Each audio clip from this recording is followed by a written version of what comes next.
There's absolutely no doubt that the current economic crisis is going to become, and indeed is already becoming, a terrible blight on modern living, and will have a massively detrimental effect on everyone for the near future, perhaps for a decade, likely longer. The news media and the internet have been abuzz with discussions, arguments, blame and flame wars over the crisis, whose fault it is, and what should be done by the governments of the world to prevent or avert it. Perhaps understandably, the entire process has spawned the occasional myth or two about the global economic crisis and whose fault it is. This wouldn't be so disturbing except that these myths are believed by almost everyone, including the politicians we voted for, the old media, and a great mass of the public.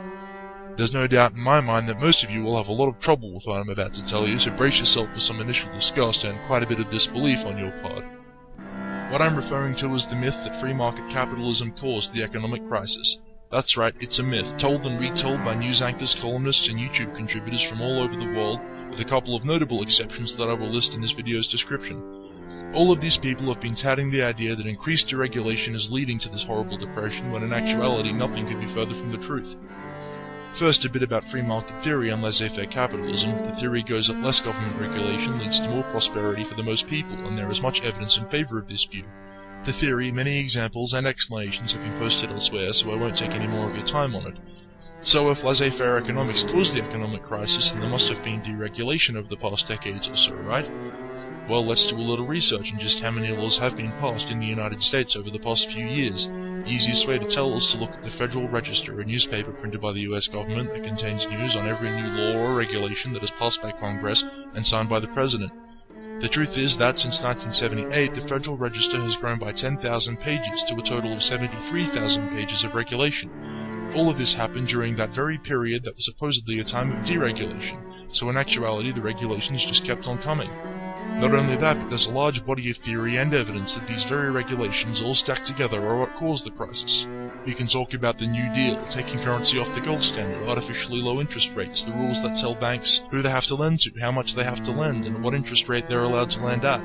There's the income tax, fiat currency, trade tariffs, all expanded upon and added to over the 20th century, leading to several artificial booms and their inevitable busts. And there is a large body of theory and evidence that without these damaging regulations, the worldwide economy would have been stable and safe, benefiting all of humanity instead of a small political and politically protected elite.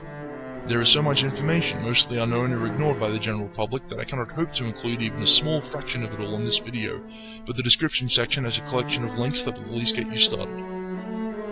I expect that many people didn't get this far into the video and turned it off in disgust, as I used to do when confronted with something apparently this crazy, but if you have made it this far, then I urge you to look at the links I have provided. It is certainly my opinion that a free market and total lack of government intervention is required to get the worst of this depression out of the way quickly, but it is an opinion that has been born of at least a year of research on the subject. I hope that you can use the links I have provided as a starting point, and maybe you will come to the same conclusion as me, because this economic downturn is going to be the most horrible thing to happen in our lifetime. It's going to affect the whole world and have repercussions throughout history that you and I cannot begin to imagine. The only way that we can minimize this effect is if we begin understanding exactly why these things happen, and that they can be averted, that is to say, not caused, in the future wherever and whenever we may be. May we all find life and liberty. Until next time.